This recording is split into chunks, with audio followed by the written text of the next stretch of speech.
Now, obviously, they kept saying 3 times for a reason, is because this is really a giant multiplication problem. As you can see from the screen, it's really 3 times 3 times 3 times 3 times 3. Starting off with Monday, 3 times as many knowing on Tuesday, 3 times as many knowing on Wednesday, 3 times as many knowing on Thursday, 3 times as many knowing on Friday. Of course, it has to be because otherwise it wouldn't fit in this section about exponents. So that is really the same as 3 to the 5th. Well, 3 to the 5th, or if we just go out and do this multiplication, 3 times 3 is 9, times 3 is 27, times 3 is 81, times 3 is 243. So we know that 3 to the 5th is equal to 243. So on Friday, 243 people besides Eric will know the secret. Now this is probably a really good point to tangent off a little bit and talk about just a few of the little things that might help you along the way here dealing with exponents. First off, just some of the naming. I think you understand the naming process just from the little we've done here in the problems. For instance, this would be 1 to the 3rd power. This would be 2 to the 7th power. This would be 3 to the 9th power, and so on. Notice the way I'm saying them. Number to the number power. All right, that is the correct way to read these.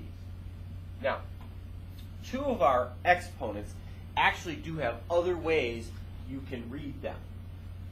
This one here would be 3 to the 2nd power. But there's a fancier way to say 2nd power if you don't want to say 2nd power. This exponent of 2 can also be read as squared. And when you want to call it squared, you would just say 3 squared. Right? It has the same meaning. What it equals is the same thing, 9. It's just a different way to say it. The 3rd power is the other one that has another way it can be read. As that's just been written, that would be 7 to the 3rd power. But there's again a fancy way to say 3rd power. You can say cubed here if you want to. This would be the equivalent of 7 cubed. Whichever way you say it is perfectly acceptable in that the answers will work out fine. Again, that one too would still be 7 times 7 times 7, whether I read it as 7 to the 3rd power or 7 cubed. Now, these are things that can also be figured out on a calculator, but all the calculators work just a little bit differently. It just depends on what type of calculator you have. But most of the calculators, when you want to put in a power, have a key that says something like x to the y, or perhaps y to the x. So if you wanted to put in like something like 7 to the 3rd power, you would do 7, and then press one of these keys, and then 3, and then equals or enters whatever your calculator has, and it would figure out that 7 times 7 times 7 for you. Now, not all calculators have the keys that look like that. Some of the calculators actually have a button that has a caret. That's like an arrow pointing up. The arrow pointing up on those calculators is the key that helps us put in the exponent. In that case, you would do 7, the caret key, and then 3, and then equals or enter, and that was how you calculate that. If you're using the yellow calculators in my classrooms, the TI-30XSs, they do have that caret key. Some of the calculators, again, the 30XSs this is true for, also have a button just to do squared. And usually that will just look like x squared. Sometimes it will just have the small 2 in the upper right corner. All those seem to be getting rarer and rarer the more time goes on here. So if you just want to do squared, again, it would only work for squared or 2nd power, you would do 3 and then this key, and that'll be it, because it'll automatically know that you want to do 2nd power, and it will spit out the answer of 9. If you don't know how your calculator works, try it with a problem you know the answer to. Do 3 squared on it. All right? When you get 9, you have the correct key sequence that works on the calculator. I'm going to advise you not to do something like 2 squared, because 2 squared, lots of 2's, ways we can make a 4 out of that. You know that 2 plus 2 is 4, 2 times 2 is 4. Instead of doing something that has lots of different possible results, do 3 squared. and try and get 9. And again, once you get 9, figure out the key sequence at work and keep using it.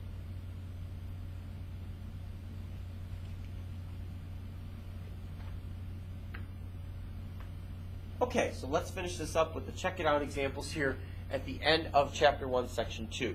We're supposed to find the value of 3 cubed.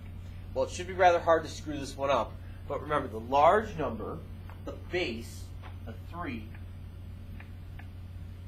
tells me the number that I'm using in the multiplication problem.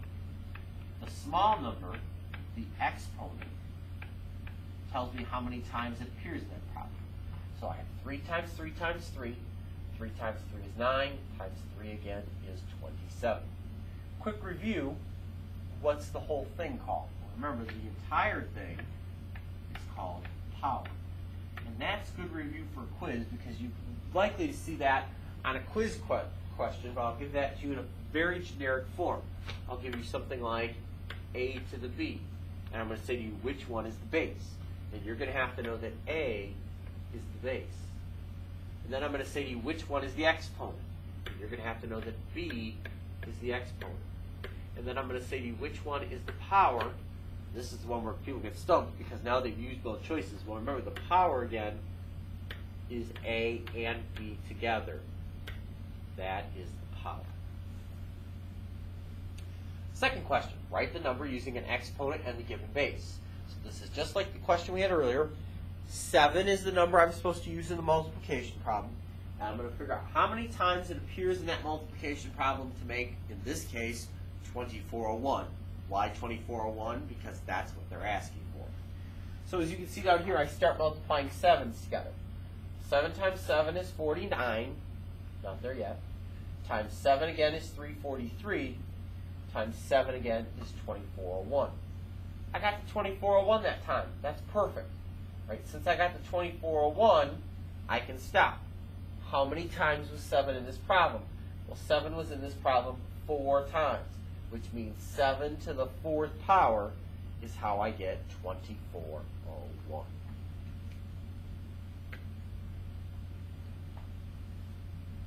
Now let's take a look at question 3. It says, in a game, a contestant had a starting score of 1 point. She doubled her score every turn for 4 turns. And we're supposed to write her score after 4 turns as a power and then find her score. So we start off with a 1, as you can see, and then she's going to start doubling her score. Remember, double means I'm going to multiply by 2. So when she gets to turn 1, double it, times 2. Turn 2, double it, multiply by 2 again. Turn 3, double it, multiply by 2 again. Turn 4, double it, multiply by 2 again. And as you can see, that problem says 1 times 2 times 2 times 2 times 2, which obviously they want us to write as a power because that's what this section is all about. It's all about using exponents and writing powers. Now notice after the first equal sign there, the 1 is being crossed out with a red X. A couple reasons. A, it doesn't fit in with writing a power here because, remember, you have to use the same number over and over and over again. So since I have a bunch of 2's, 2 is the number I'm using over and over again. But realize, more importantly, reason B while it's crossed out, it's multiplying by 1. Multiplying by 1 doesn't change anything. If I say to you, what's 3 times 1, you say 3. Multiplying by 1 didn't change anything. If I say to you, what's 7 times 1, you say 7.